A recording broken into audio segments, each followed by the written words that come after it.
everybody, it's Elizabeth from Fern Creek Stickers, and Luna is here as well, and I'm here to do a Q&A today. This week marks 2 years that I've been running Fern Creek Stickers, and I thought it'd be fun to do a Q&A to celebrate. I also want to say I will be doing the anniversary sale still. It's going to be happening in a few weeks. All the details will be coming soon, and I appreciate your patience with me pushing it back a few weeks. So I asked both here on YouTube and on Instagram for some questions, and you all gave me some great questions to answer. So first, I have, what inspires you in picking patterns and designing kits?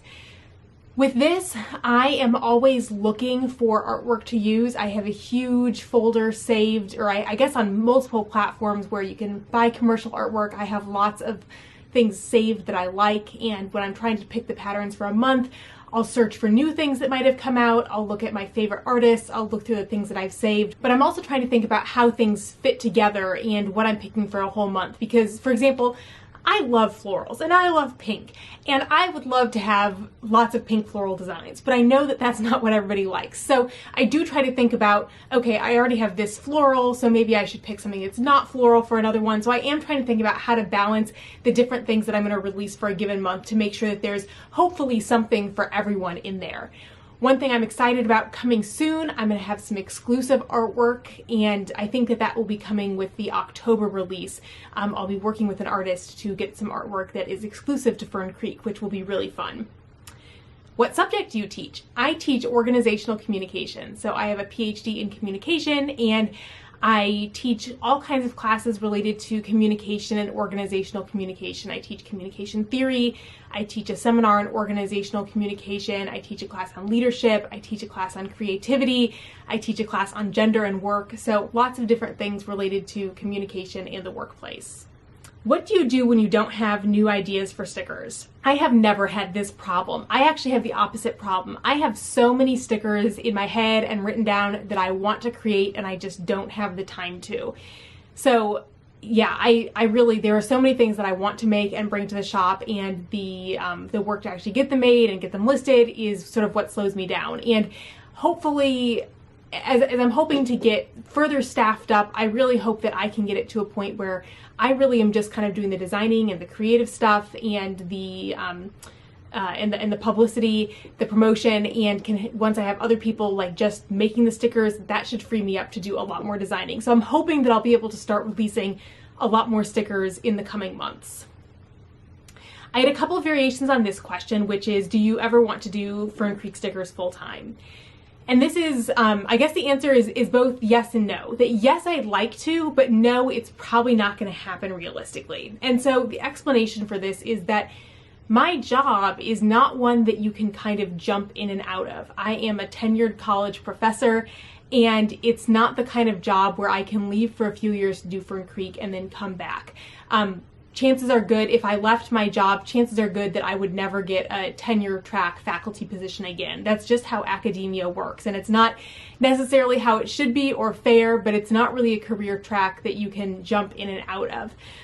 If I left and did Fern Creek for a while and wanted to come back just in a teaching capacity, chances are good I could do that. Chances are good I could do that in my current department, but it would mean change in my duties and workload, a major pay cut. So it's complicated because I really enjoy doing Fern Creek. And if I worked in a job where I could quit and then come back in a few years, if that's what made the most sense, I would 100% do that. But I also know that, you know, Fern Creek's probably not forever, that planner stickers, it's been around for a long time. People have liked this for a long time, but in 10 years, will people still be buying planner stickers? I have no idea. And so I don't know that I can make I'm still early in my career. I don't know that I can really keep making stickers for the next 30 years.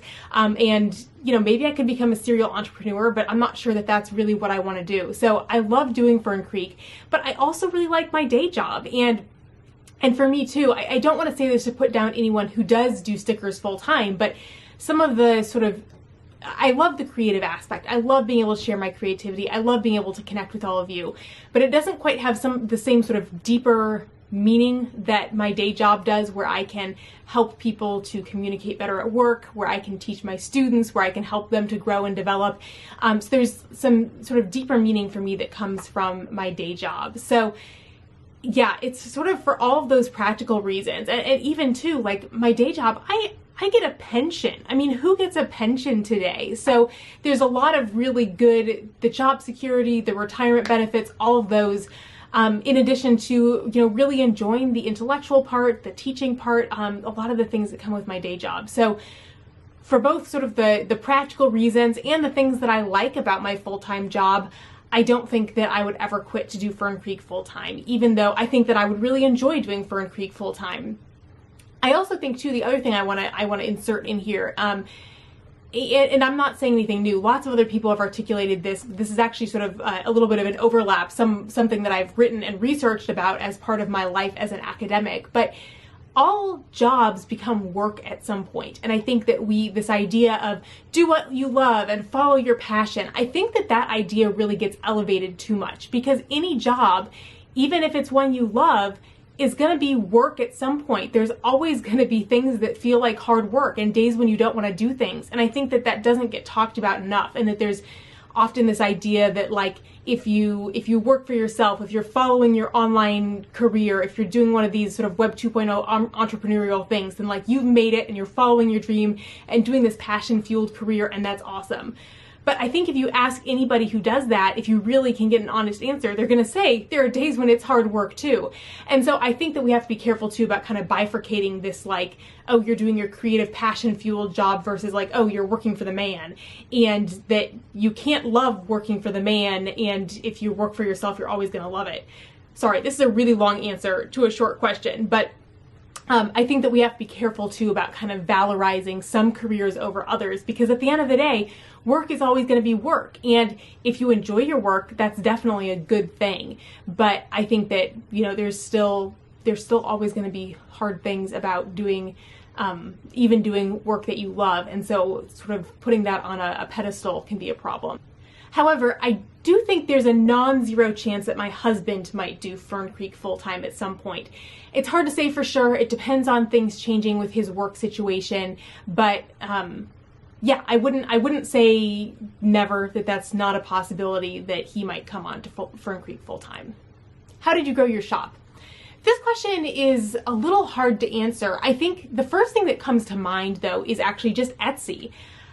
So I see some people say, like, if you're starting a shop, don't start on Etsy, just start on your own website. And I 100% disagree with that information. Because if you are starting a planner related shop, people are going onto Etsy every day searching for planner stickers. And so if you're on Etsy, you are going to get organic traffic from Etsy. And yes, you do have to pay fees on Etsy, but I think those fees, honestly, a lot of it is worth it. I mean, are they a little bit high? Are there some ridiculous things Etsy does? Yes, of course. But the traffic that Etsy drives you is amazing. And that's really how I grew my business. I didn't have a following before. It's taken me, I still don't have a great social media following, and it's taken me a while to grow what I have. So it's really people coming on Etsy and searching for specific stickers that I have that's really grown my business. And I'm really grateful for that, and it's been a resource that's been really helpful. I think also too, obviously, like having a good product is really important, and that, there are people that come back and buy my stickers every single month because they know that I have a good product.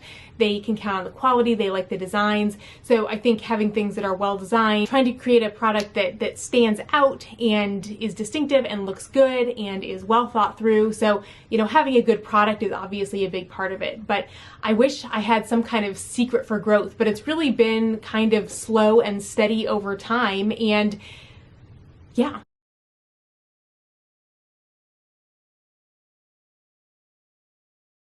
All right, so when do we get to meet Mr. Fern Creek Stickers? I asked him if he would come on this video. He's a little shy and he said no. He was joking, but he said he'll come on when I get to 10,000 subscribers on YouTube. I'm not sure that's ever gonna happen, and hopefully I will get him on here before then. But he's a little shy. He does best around people he knows. I'm not sure he wants to come on and talk to the whole internet. What's my favorite part of running a sticker shop? I think it goes back to the creativity part of things, that I just love the creative part of things. I also really like connecting with all of you, and I've enjoyed a lot. I mean, Instagram has been my main platform up until now. I've really been enjoying doing YouTube, and especially connecting with you all on YouTube. I feel like I can share a lot more, and also, this is a small thing, but just Instagram's platform is not super great for seeing comments and talking to people, and even sometimes DMs get buried and I don't see them, and it's hard to, you have to like scroll through to find all the comments, and so it's way easier to see comments and respond to them on YouTube. So I've really enjoyed connecting with you all, and that's been a fun part of things as well. And I'm hoping that maybe we can have some planner meetups soon as COVID is becoming less of a concern. What are my favorite sticker shops? So for my functional planning, I pretty much just use my own stickers because I like them and they're free for me. So that's great. But in my memory planner, I do use kits from other shops, but especially character stickers. I've been using my own kits more and more in my memory planner, but some of my favorite shops, like for foiled kits to use in my memory planner, are Nikki Plus 3, Nicole Alexia Designs, and Sadie's Stickers. For character stickers, I love Paper and Milk, Nightingale Paper Co., Happy Dia, and who else do I really like? Stick with the Plan Co., Coffee Monsters Co. So there are a lot of places where I get stickers, character stickers from. And I will be doing, once my memory planner for this past year is done, I will do a full flip through here on YouTube, so you'll be able to see it all. I'm a little behind on it, so it probably won't be August until I actually have it finished for the past school year, but I will share that. And then will I do Flora stickers for the new EC Flora?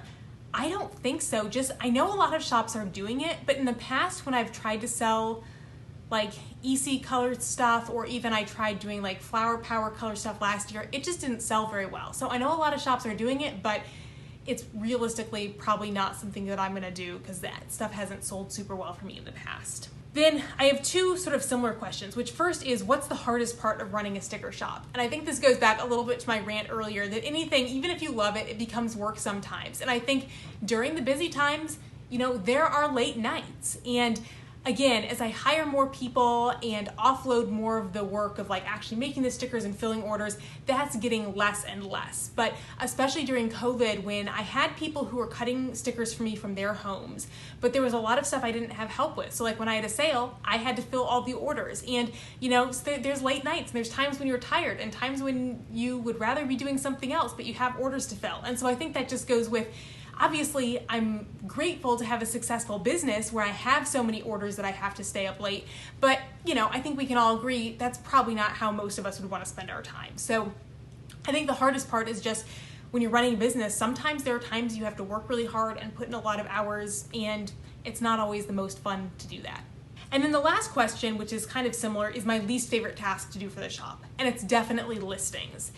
You have to do them. You can't sell something unless you have a listing, but it's not very exciting, it's not very creative, and it gets kind of tedious, especially for the big monthly releases where I have so many listings that I need to do, and it's just kind of repetitive. It's not a lot of fun. So that's something that I've mentioned before, but I'm gonna really try to find somebody who I can hire to start doing listing pictures for me starting in the fall, so that I don't have to do that anymore. Thank you so much for watching, for asking me questions, and most importantly, thank you so much for all of your support over the last 2 years. Whether you're a customer, whether you have, sent me a message, sent me kind words, whatever it is, I really appreciate all the support that you've had, and I would not be doing this for 2 years if it wasn't for all of you. So thank you. Please subscribe if you aren't already, and I hope that you all have a great week. Bye.